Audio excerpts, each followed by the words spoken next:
Iran और Israel में भले ही सीज फायर हो गया हो, लेकिन जंग फिर भी बरकरार है। ईरानी मिसाइल ताबड़तोड़ तरीके से दागे जा रहे हैं। जी हाँ दोस्तों, आपको बड़ी जानकारी, बड़ी खबर के साथ हाजिर हुई हूँ। आपको बताऊंगी कि क्या और किस लेवल पर तैयारी जो है ईरान के जरिए शुरू कर दी गई है।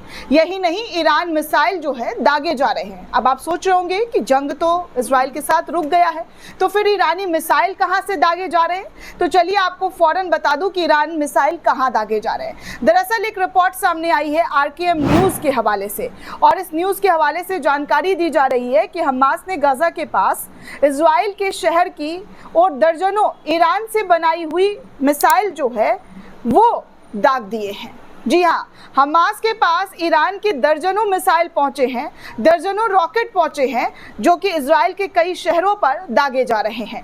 इससे पहले हमास के जरिए लगातार इजरायली सैनिकों को निशाना बनाया जा रहा था, लेकिन अब रिपोर्ट आ रही है कि कैसे ईरानी मिसाइल जो है फिर से इजराइल के अंदर दागे जा रहे हैं, गिराए जा रहे हैं, जहां पर इजराइल को काफ़ी नुकसान उठाना पड़ रहा है।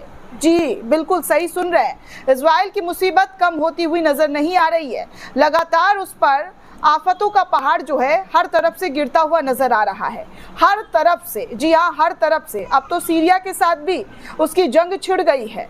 सीरिया के जो राष्ट्रपति हैं अल-शरा, वो अपनी फैमिली लेकर रफू चक्कर हो गए हैं। सोचिए, जनता के बारे में छोड़कर बिना सोचे अभी यही अल-शरा जो है अमेरिका और ट्रंप के खूब गुणगान कर, अमेरिका के जो राष्ट्रपति है ट्रंप और इजराइल के प्रधानमंत्री नेतन्याहू का खूब गुणगान कर रहे थे।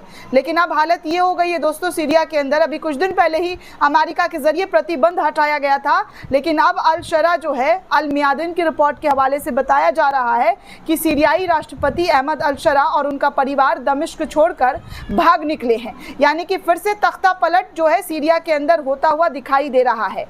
एक और, जी हाँ, एक और जंग की शुरुआत जो है वो शुरू हो गई है। हाँ, अभी जैसे तैसे करके कल ही ट्रंप ने इस युद्ध को रुकवाया था, लेकिन फिर युद्ध तेज होता हुआ नजर आ रहा है दोस्तों। आप साफ तौर पर समझ सकते हैं कि इजराइल के जरिए किस तरीके का काम किया जा रहा है, जहां पर सिर्फ और सिर्फ कई देशों के साथ जंग लड़ने की चीजें जो है इजराइल के जरिए की जा रही है। अब देखिए, व्लादिमीर पुतिन जो है रूस के राष्ट्रपति, उनका बयान आया है कि उन्होंने कहा है कि रूस ने सीरिया पर इजरायली बमबारी की कड़ी निंदा करते हुए कहा यह सीरियाई संप्रभुता का घोर उल्लंघन है, जिसे नजरअंदाज बिल्कुल भी नहीं किया जा सकता है। पुतिन भी इस बात को लेकर गंभीरता से उठा रहे हैं कि जो हरकत इजराइल के जरिए किया जा रहा है वो सीधे तौर पर कानून का नहीं बल्कि लोगों की संप्रभुता का भी उल्लंघन है, शांति का भी उल्लंघन है, जो इजराइल के जरिए किया जा रहा है। इजराइल हर किसी को, जी हाँ, हर किसी को जो है निशाना बनाया जा रहा है, और ईरान का खुंदक जो है लगातार इजराइल गजा पर और सीरिया जैसे देशों पर निकालता हुआ नजर आ रहा है।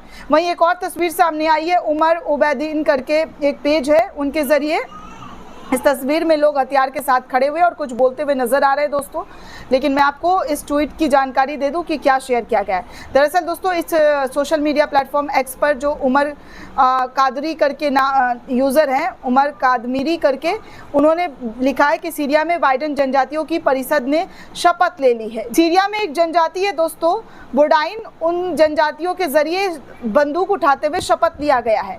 उन्होंने कहा है कि 100% आज़ादी नहीं होती जब तक वो अपने, जी हाँ, अपनी लड़ाई को कंटिन्यू करते हुए नजर आएंगे। इस तरीके की बातें जो है इस इनके ज़रिए कही जा रही है, जो इनके जनजाति हैं। उन्होंने साफ तौर पर हमले की शुरुआत जो है वो कर दी है। सीरिया में एक और नया जो दो जनजातियों के बीच जंग शुरू था, वो साफ तौर पर दिखाई दिया जा रहा है कि किस लेवल पर और कहां तक पहुंच गया है। एक जनजाति इजराइल का समर्थन करता है, तो दूसरा एक जनजाति जो है सीरिया के अंदर मुल्क का ही है। तो ऐसे में इन दोनों जनजातियों के बीच भयंकर लड़ाई कहां तक पहुंच चुका है कि अब इजराइल को इसमें कूदना पड़ा है, और यहां पर जो है इजराइल के जरिए जो मिसाइल दागे गए हैं उसमें सीरिया के अंदर भारी नुकसान पहुंचा है। और आज भी दोस्तों मिसाइल दागने की बात जो है इजराइल के जरिए की गई है। अब आपको एक और जानकारी दे दूँ दोस्तों, सारा नाम की एक यूज़र है, उन्होंने सोशल मीडिया एक्स पर खबर शेयर किया है कि अभी जलौनी सहित सीरियाई जो सरकार है उनको नेतृत्व जो है तुर्की खुफिया एजेंसी द्वारा हवाई परिवहन के माध्यम से उनके परिवार को, उनके तमाम लोगों को जो है तुर्की ले जाया गया है। अब आप समझिए कि अल-शरा जो बाइडेन की तारीफ कर रहे थे, गुणगान कर रहे थे, उनको अपना मुल्क, अपना देश छोड़कर भागना पड़ा। अब तुर्की की तरफ से भी दोस्तों कुछ बयान सामने आया है। तुर्की ने भी कुछ बयान साझा करते हुए लिखा है कि इजराइल के राष्ट्रपति जो है वो कह रहे हैं कि इजराइल एक आतंकवादी देश है, कानून को नहीं मानता है, नियमों का सम्मान नहीं करता है, सिद्धांतों का अभाव बिल्कुल तरीके से नहीं रखता है, बिल्कुल अहंकारी है, घमंड में चूर हो चुका है। हम सीरिया के विभाजन को स्वीकार किसी भी तरीके से नहीं करेंगे और जो लोग इसके उत्तर और दक्षिण के बीच एक गलियारा खोलने का सपना देख रहे हैं, उन सपनों को भी हम पूरा नहीं होने देंगे। वो अपने लक्ष्य पूरी तरीके से हासिल नहीं कर पाएंगे। हम सीरियाई क्षेत्रों की एकता की रक्षा करेंगे और हाल में, जी हाँ, रक्षा करते हुए लड़ाई लड़ेंगे। यानी कि इस जंग में तुर्की की भी एंट्री हो गई है और सीरिया की तरफ से ये लड़ाई जो है तुर्की के जरिए लड़ा जाएगा। कुछ बड़ा ही, जी हाँ, कुछ बड़े ही होने का अनुमान जो है सीरिया के अंदर लगाया जा रहा है, क्योंकि कहा जा रहा है कि अगले 24 घंटे में, जी हाँ, जुलोनी शासन गिर सकती है। जुलोनी शासन जो है, सीरिया के जो राष्ट्रपति है वो गिर सकते हैं, क्योंकि वो भाग चुके हैं देश छोड़कर।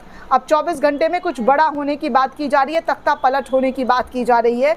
तो ऐसे में दोस्तों बहुत सारे कयास लगाए जा रहे हैं कि आगे देखिए होता क्या है, आगे किस तरीके का और खूनी खेल जो है देखने सुनने को मिल सकता है, क्योंकि ये जंग जो है बहुत बड़े लेवल पर पहुंच चुका है।